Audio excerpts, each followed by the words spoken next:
নমস্কার। আজ আমরা মাধ্যমের আরেকটা পডকাস্টে আপনাদের স্বাগত জানাচ্ছি। আমাদের সাথে আছে জগদ্দলের ভারতীয় জনতা পার্টির প্রতিদ্বন্দ্বী ডাক্তার রাজেশ কুমার। এনার আরেকটা পরিচয় হচ্ছে ইনি কলকাতার প্রাক্তন কমিশনার অফ পুলিশ। মানে অনেক বড় রেসপন্সিবিলিটি এখনো আর তখনও ছিল। এবার আমরা সরাসরি রাজেশ কুমারজির কাছে জিজ্ঞেস করব কি উনি এই ইলেকশনটাকে, এই রাজনৈতিক পরিবর্তনটাকে যেটা আসতে চলেছে বাংলায়, যেটা মনে হচ্ছে সেটাকে কিভাবে দেখছে।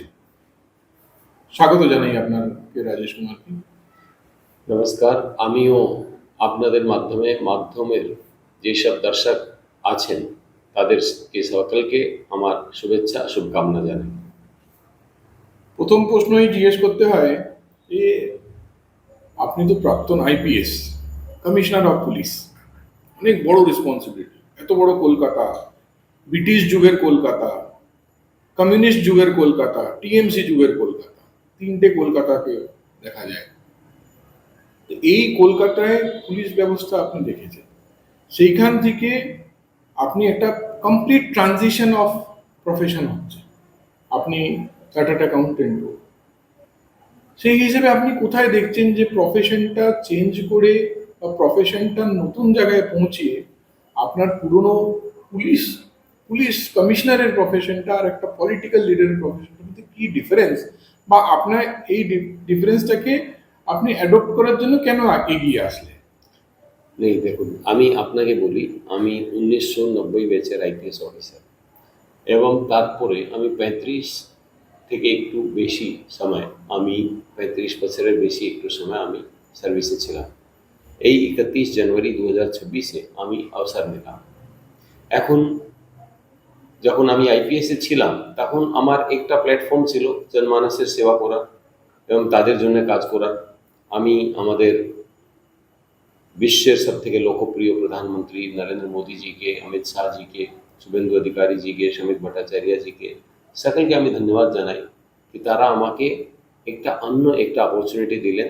একটা অন্য প্ল্যাটফর্ম থেকে আমি মানুষের সেবার মধ্যে নিজেকে লাগিয়ে রাখতে পারবো। তো আমি এটাকে কন্টিনিউটি হিসাবেই দেখছি, কোনো পার্থক্য হিসাবে দেখছি।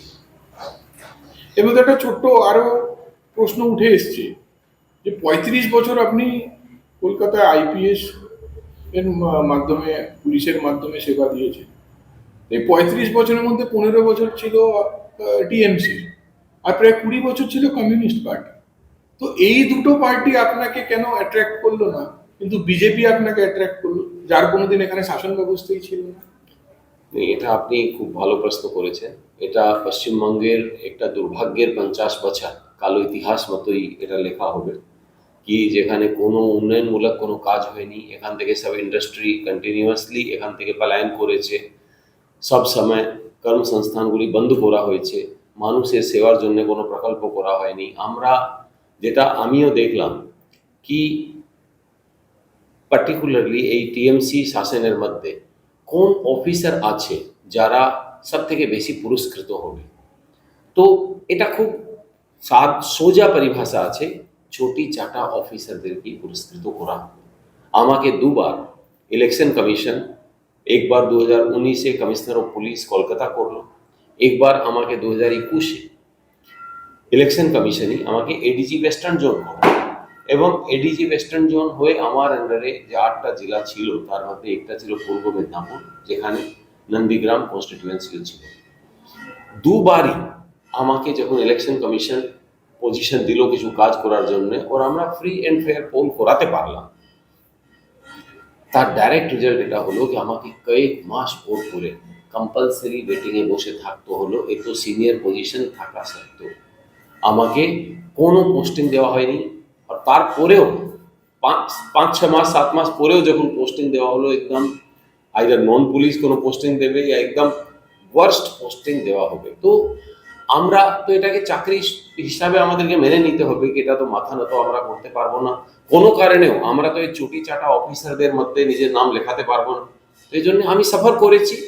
তো আর ভারতীয় জনতা পার্টির ইতিহাস যখন আমরা দেখছি কি কিভাবে শুধু ভারতবর্ষের মধ্যেই নেই, বিশ্বের মধ্যে ভারতের শাসন ব্যবস্থার কত বড় সুনাম হয়েছে, ভারতের ডিপ্লোমেসির কত বড় সুনাম হচ্ছে, ভারতের ডিফেন্স প্রিপেয়ারনেসের কত বড় সুনাম হয়েছে, এটা আমরা সব সময় জিনিসটা দেখেছি। তো মোদিজির নেতৃত্ব শুধু আমাকেই আকর্ষিত করে সেরকম নয়, এটা কিন্তু বিশ্বের সব লোককে আকর্ষিত করে। আমি তো আমাকে খুব ধন্যবাদ মনে করি যে আমি এই সুযোগটা পেলাম। তা এরপরে যেহেতু আপনি 15 বছর টিএমসি আর 20 বছর কমিউনিস্ট পার্টিতে থেকেছেন, তো আপনি পুলিশের কাজটাকে কতটা আনবায়াস দেখেন, কতটা ভাবেন যে নিরপেক্ষতা ছিল বা নিরপেক্ষতা আছে এখন পুলিশের সিস্টেমে বা এই পুলিশি ব্যবস্থাটার উপরে কতটা নিরপেক্ষতা আছে? দেখুন, আমি আপনাকে যেটা আগেও বললাম, পুলিশের মধ্যে অনেক ভালো ভালো অফিসার আছে এবং তাদেরকে যদি সুযোগ দেওয়া যায় তাহলে ওরা কিন্তু নিরপেক্ষ ব্যবস্থা স্থাপিত করে দিতে পারে এবং কোনো মানুষ যার উপরে অত্যাচার হয়েছে তার সঙ্গে ওরা দাঁড়াবে, কাজ করবে। কিন্তু দুর্ভাগ্যের বিষয়ে যেটা হচ্ছে কি, শুধু চটি চাটা অফিসার, ওদেরকেই কমিশনার ও পুলিশও তারাই হবে, ডিজিপিও তারাই হবে, অন্য গুরুত্বপূর্ণ পজিশনেও তারাই বসবে, সব জায়গায় ওদেরকেই বসানো হবে। তারপরে তো আপনি বুঝতেই পারছেন কি কি ধরনের নিরপেক্ষতা আসবে। হয়তো কিছু ক্ষেত্রের মধ্যে কোনো জিনিস ঠিক হলে, কিন্তু বেশিরভাগ ক্ষেত্রেই এই সময় পুলিশের এত বেশি পলিটিসাইজেশন করে দেওয়া হয়েছে কি তারা বসে শুধু এটা ভাবছে কোন পার্টি কিভাবে জিতবে, এটা ভাবার জায়গায় কি আমি মানুষকে কিভাবে সুন্দর পরিষেবা দেব। এর মধ্যে একটা কথা যেটা আমরা বারবার দেখছি, বাংলাতে আজ আন্দোলন যেভাবে হচ্ছে সেটা আর আন্দোলন না। আমরা মনে করছি যে এসআইআর এর এগেনস্টে যেটা হচ্ছে বা কেন্দ্র সরকারের কোনো নিয়ম, কোনো ন্যায় ব্যবস্থার এগেনস্টে যেটা বাংলাতে হচ্ছে, সেটা কি কোথাও আপনার মনে হয় যে ভারতীয় যুক্তরাষ্ট্রীয় শাসন ব্যবস্থাকে চ্যালেঞ্জ করা হচ্ছে? দেখুন, কোনো আন্দোলন করা তো মানুষের অধিকার আছে এবং তারা নিজের ভিউ পয়েন্ট, যেটা ওদের চিন্তা ভাবনা আছে, সেটা ওরা আন্দোলনের মাধ্যমে বলুন, অন্যভাবে বলুন, যেটা নিশ্চয়ই নিয়ে যাওয়ার অধিকার আছে। আমাদের দেশের সুপ্রিম কোর্ট, ওনারাও কিন্তু প্রত্যেক ব্যক্তি যে এখান থেকে মনে করুন এসআইআর এর বিরুদ্ধে যত অ্যাপ্লিকেশন পশ্চিমবঙ্গ থেকে হয়েছে, এমনি এসআইআর ব্যবস্থা পুরো দেশের মধ্যে নিরপেক্ষভাবে, শান্তভাবে, সুস্থভাবে কমপ্লিট হয়ে গেছে। শুধু যদি প্রবলেম কোনো একটা জায়গা হচ্ছে, সেটা হচ্ছে পশ্চিমবঙ্গ। তাও কিন্তু সুপ্রিম কোর্ট একবারও কিন্তু এটা করেনি কি ওদের কথা শুনেনি। এটা হয় কিন্তু আমাদের এখানে তো ব্যবস্থাই এরকম আছে কি ইলেকশন কমিশনও শুনবে, সুপ্রিম কোর্টও শুনবে, সরকার সব শুনবে, সব জায়গায় শোনার ব্যবস্থা রয়েছে। তো যাদের এটা ব্যবস্থাকে যা কিছু নতুন কিছু করা হচ্ছে তাকে চ্যালেঞ্জ করার অধিকারও আছে।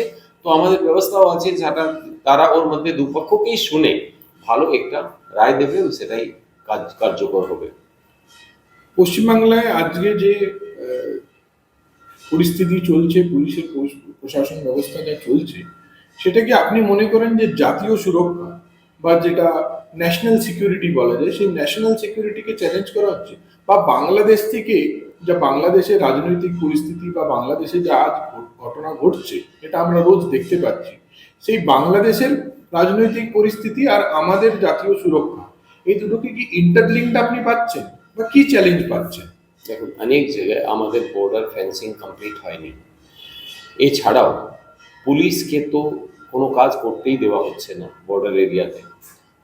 পলিটিক্যাল ইন্টারফারেন্স, রাজনৈতিক হস্তক্ষেপ এত বেশি আছে কি ওরা ফ্রি অ্যান্ড ফেয়ার ভাবে কাজ করতে পারবে না। যে কোনো লোক ঢুকে এসে এখানে আধার কার্ড বানাবে, পুরো দেশের মধ্যে যে কোনো জায়গায় পৌঁছে যাচ্ছে। তো এটা জাতীয় সুরক্ষাকে একটা অনেক বড় চ্যালেঞ্জ হয়ে দাঁড়িয়ে আছে। আমি আবার এটা বলছি, এই পুলিশের মধ্যে অনেক দক্ষ অফিসার আছে, ওদেরকে যদি একবারও আমরা যদি কাজে লাগাই তাহলে ওরা এইসব জিনিসগুলোকে ঠিক করে দিতে পারে, কিন্তু ওদেরকে কাজে লাগানো হচ্ছে না। এবং যেই ধরনের পুলিশি ব্যবস্থাকে এই সরকার পরিচালনা করছে, আমি আপনাকে এটা বলতে পারি আপনাদের দর্শকদেরকে, এটা জাতীয় সুরক্ষাকে চ্যালেঞ্জ করা হচ্ছে এবং তার জন্যে এই সরকারকে যত তাড়াতাড়ি এখান থেকে যেতে হবে, তা আমাদের ন্যাশনাল ইন্টিগ্রিটিকে বুঝায় রাখার জন্য। বিজেপি আসলে কি পদক্ষেপ নেওয়া হবে? বিজেপি আসলে যেটা সব থেকে বড় একটা ন্যাশনালিস্ট গভর্নমেন্ট আমাদের এখানে আসবে, যাদের পুরো চিন্তা ভাবনাই এক ভারত শ্রেষ্ঠ ভারত সেটা নিয়ে আছে। তো এই জিনিসটা পুরা তো কিন্তু পশ্চিমবঙ্গে এই ক্রাইম আপনি ফার্স্ট তো এটাই দেখবেন কি বিজেপি জিতছে, বিজেপি আসছে, এসআইআর হচ্ছে, এটা শুনেই তো 20-25% লোক পলায়ন করে গেছে। 4 তারিখে যেদিন রেজাল্ট আসবে সেদিন এই ক্রিমিনাল এলিমেন্ট 70-80% এমনি পালিয়ে যাবে। তারপরে বাকি যারা আছে তারাও, যারা আছে ওরা নিশ্চয়ই নিজের জায়গাটা খুঁজবে। কিন্তু পশ্চিমবঙ্গ মানে বিজেপির কোনোদিন এই চিন্তা ভাবনা নেই কি যে কোনো ধর্ম, যে কোনো বর্ণ, যে কোনো লোক হোক না কেন, যে ভারতীয় নাগরিক আছে তাদের প্রতি কোনো তাদের ইয়ে নেই কি কোনো লোকের ধর্ম বিশেষ কিছু আছে। ও সকলের জন্য এখানে উন্নয়নের রাস্তা আছে, ওদের উন্নয়নের জন্য আমাদের মাননীয় প্রধানমন্ত্রী কাজ করছেন। কিন্তু যারা ভারতীয় নয় তাদের প্রতি কড়া পদক্ষেপ নিতে হবে। এবার যেহেতু আপনি পুলিশ কমিশনার ছিলেন, তো ইন্ডাস্ট্রিয়ালাইজেশন বা রোজগার বা কর্মক্ষেত্রে অপরচুনিটি এইসবই কিছু না কিছু হলে সুরক্ষা থেকেও ইন্টারলিঙ্কড থাকে। যত সুরক্ষিত সমাজ হয় তত ইন্ডাস্ট্রিয়ালাইজেশন দেখতে পারি। তো এই জায়গায় দাঁড়িয়ে আমরা যখন দেখছি যে প্রাতিষ্ঠানিক অবক্ষয় হয়েছে বাংলায় যত ইন্ডাস্ট্রি ছিল তারা চলে গেছে, যত পিএসইউ আছে তারা তাদেরও অবস্থা এখানে ঠিক করে চলতে পারছে না। তো এটা এই ক্ষেত্রে যদি পরিবর্তন হয় আর যদি বিজেপি আসে, তো এই স্ট্রাকচারটাকে আপনারা কি করে জোর দেবেন?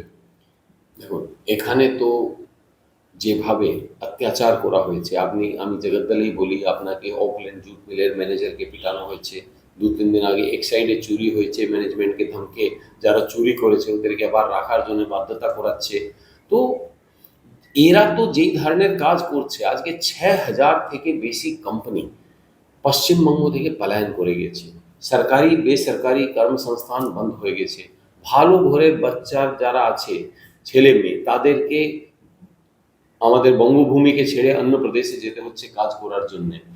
আবার যারা ক্রিমিনাল যারা আছে ওরা শুধু তাদের ব্যবসায় করে দিয়েছে তোলাবাজি, ছিনতাই, চুরি, এই সব ওদের ব্যবসায় করে দিয়েছে। এখানে আপনি টোটো কেউ চালাবে তার কাছ থেকে তোলাবাজি আছে, দোকান চালাবে তার কাছ থেকে তোলাবাজি আছে, সবজি দোকান লাগাবে তার কাছ থেকে তোলাবাজি আছে, কোনো অন্য বাড়িতে আপনি প্লাস্টার করবেন, কালার করবেন, কোনো ছোট মোটো কাজ করবেন, এরকম কোনো জিনিস নেই যেখানে তোলাবাজি নেই। প্রত্যেক যে সংস্থা আছে, আপনার মিউনিসিপ্যালিটি আছে, পঞ্চায়েত সমিতি আছে, ন্যায্য কোনো চাহিদা নিয়ে ইভেন যারা টিএমসি কেউ ভোট দিয়েছে ওরাও যদি যাবে তাদেরও কাজ হবে না। দালাল চক্রের মাধ্যমে গেলেই তাদের কাজ হবে, অন্যথা তাদের কাজ হবে না। তো এই ধরনের সিস্টেম যদি আমি জগদ্দলে দেখতে পাচ্ছি, পুরো পশ্চিমবঙ্গে একই নকশা আছে, এদের এদের তো কাজ করার পদ্ধতি একই আছে। তো এরা যে মানুষকে যত হ্রাস করছে এটাকে বন্ধ করানোর প্রয়োজন আছে। যেই বিজেপি এখানে আসবে সব কোম্পানি যে এখান থেকে উঠে চলে গেছে, বিকজ পশ্চিমবঙ্গের যে ভৌগোলিক পরিস্থিতি এরকম আছে, হিমালয় থেকে সাগর আমাদের এখানে, এত বর্ডারিং স্টেটস বা বর্ডারিং কান্ট্রিজ আছে, এদিকে এত বেশি মাইন্স এন্ড মিনারেল, তাদের এত রিচ রিসোর্সেস আছে, রেলওয়ের এত বড় নেটওয়ার্ক আছে, ইন্টারন্যাশনাল এয়ারপোর্ট আছে, সি পোর্ট আছে। বিজনেসের জন্য পশ্চিমবঙ্গ থেকে ভালো জায়গা খুব কম জায়গায় পুরো গোটা ভারতবর্ষের মধ্যে হতে পারে। ওই সব জিনিসটা যখন এখানে শান্ত পরিবেশ হবে, ল রুল অফ ল হবে, দেখে আপনি দেখবেন সব আবার এখানে ফিরে আসবে। কর্মসংস্থান সরকারি বেসরকারি সব কর্মসংস্থান এখানে হবে, বাইরের বাচ্চারা এখানে কাজ করতে আসবে, নাকি আমাদের বাচ্চারা বাইরে যাবে।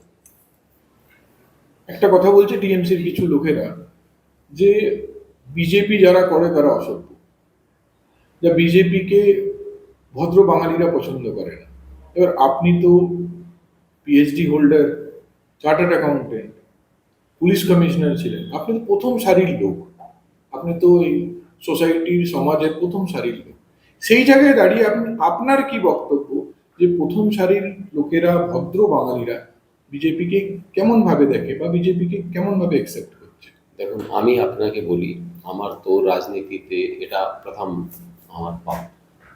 আমি জগদ্দলের মানুষের যা আশীর্বাদ আমি এখানে পাচ্ছি, যেখানে আমি যাচ্ছি ওরা সব সময় ভালো লোককে পছন্দ করে। ওদের চোখের মধ্যে একটাই জিনিস আছে, গুন্ডা রাজকে শেষ করতে হবে, এই তোলাবাজির রাজকে শেষ করতে হবে, এই নির্মম সরকারকে শেষ করতে হবে।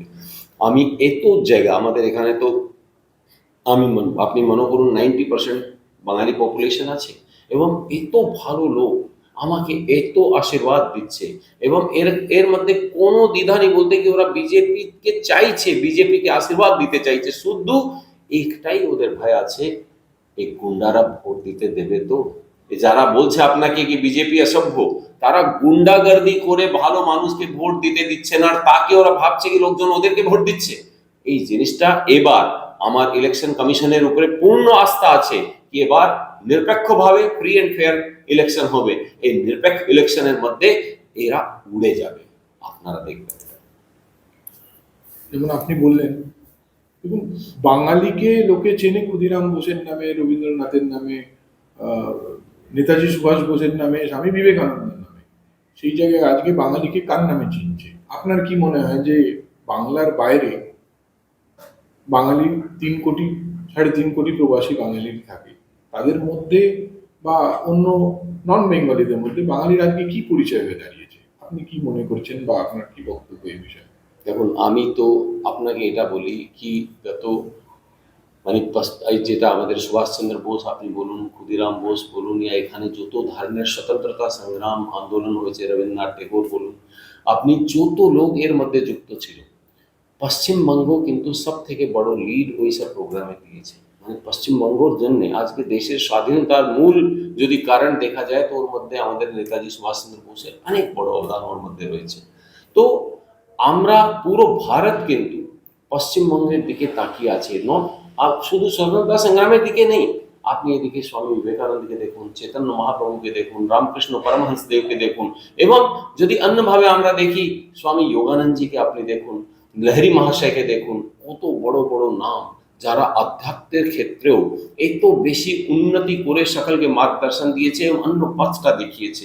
পশ্চিমবঙ্গ তো সব সময় পথটা দেখিয়েছে, কিন্তু আজকে যারা চোরি ছিনতাই গুন্ডাগর্দির মাস্টার, তাদের নামের জন্য পুরো পশ্চিমবঙ্গকে শুধু ভারতবর্ষে নেই গোটা দুনিয়াতে পশ্চিমবঙ্গের নাম বদনাম করে দিয়েছে। এবং আমি মনে করি কি যে ভদ্র বাঙালি যারা বাইরে রাজ্যেও আছে না বিদেশেও আছে, তাদের মাথা নত হয়ে যাচ্ছে এদের কার্যকলাপের জন্য।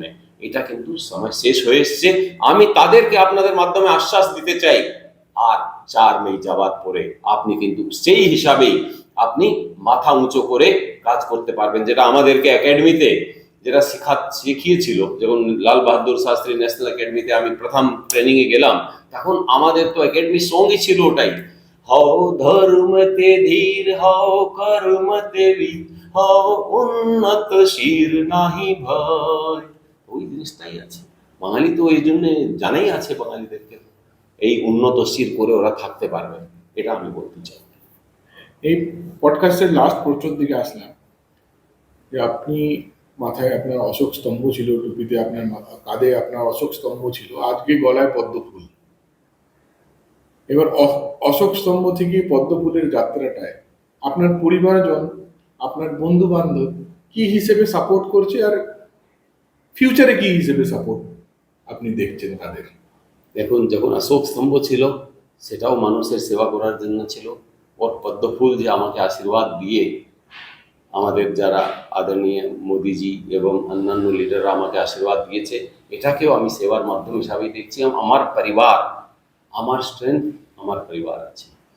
তখনও অনেক প্লাস মাইনাস ডিফিকাল্ট কন্ডিশন, যেটা আমি আপনাকে বললাম কি কত অপমানের মধ্যে কাজ করতে হলো, তার মধ্যেও আমরা সব সঙ্গে ছিলাম। এখন তো মানুষের সেবা করার সুযোগ পেয়েছি, তো এখন তো মানে এই কৃপা যে ভগবান করেছে, এর মধ্যে পুরো পরিবার আমার সঙ্গে আছে এবং আমরা খুব ভালোভাবে এর মধ্যে কাজ করতে পারবো। এটা মানে ডেফিনেটলি এটা হবে। আপনাকে অনেক অনেক শুভেচ্ছা জানাচ্ছি, আর আপনাকে অনেক অনেক ধন্যবাদ যে আপনি এত সময় দিলেন এত ব্যস্ত শিডিউলের মধ্যেও।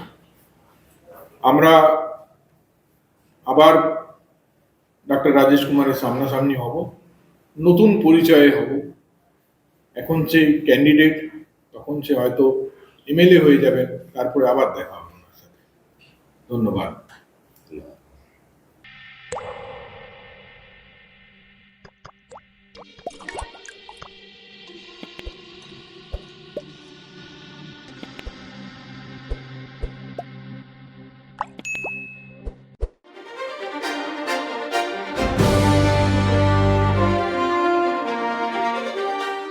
किसान सशक्त होगा तो प्रदेश समृद्ध होगा और समृद्धि की नींव होती है जल और ऊर्जा। प्रधानमंत्री नरेंद्र मोदी जी का विजन, हर खेत तक पानी, हर घर तक बिजली और विकास में प्रकृति का संतुलन। मुख्यमंत्री डॉक्टर मोहन यादव का मिशन, मध्य प्रदेश को कृषि और हरित ऊर्जा में देश का अग्रणी राज्य बनाना। प्रदेश में 55 लाख हेक्टेयर क्षेत्र पहले ही सिंचित, लक्ष्य 2028-29 तक 1 करोड़ हेक्टेयर। पार्वती काली सिंध चंबल लिंक परियोजना, मध्य प्रदेश, राजस्थान और केंद्र सरकार का ऐतिहासिक समझौता, 11 जिलों को मिलेगा लाभ। केन बेतवा लिंक परियोजना, 24,290 करोड़ रुपए से अधिक की स्वीकृति। नर्मदा क्षिप्रा परियोजना, बहुउद्देशीय माइक्रो उद्वहन सिंचाई की सौगात। 1,320 करोड़ रुपए की चित्रंगी दाब युक्त सूक्ष्म सिंचाई परियोजना, 32,000 हेक्टेयर को लाभ। 4,197 करोड़ रुपए की जावद नीमच परियोजना, पानी की हर बूंद का सही उपयोग। नवीकरणीय ऊर्जा उत्पादन 15 गुना बढ़कर 9,300 megawatt. Omkareshwar floating solar project, 278 megawatt बिजली उत्पादन। खरगोन के जलूद ऊर्जा संयंत्र से हरित भविष्य की शुरुआत। सूर्य मित्र कृषि फीडर योजना, 20,000 करोड़ रुपए से अधिक का संभावित निवेश। इंदौर हर घर सोलर अभियान। मुरैना देश का पहला solar power storage plant. Modi ji का विजन, आत्मनिर्भर भारत। यादव जी का मिशन, हरित समृद्ध और सशक्त मध्य प्रदेश। मध्य प्रदेश जहां जल, ऊर्जा और विकास एक साथ बहते हैं।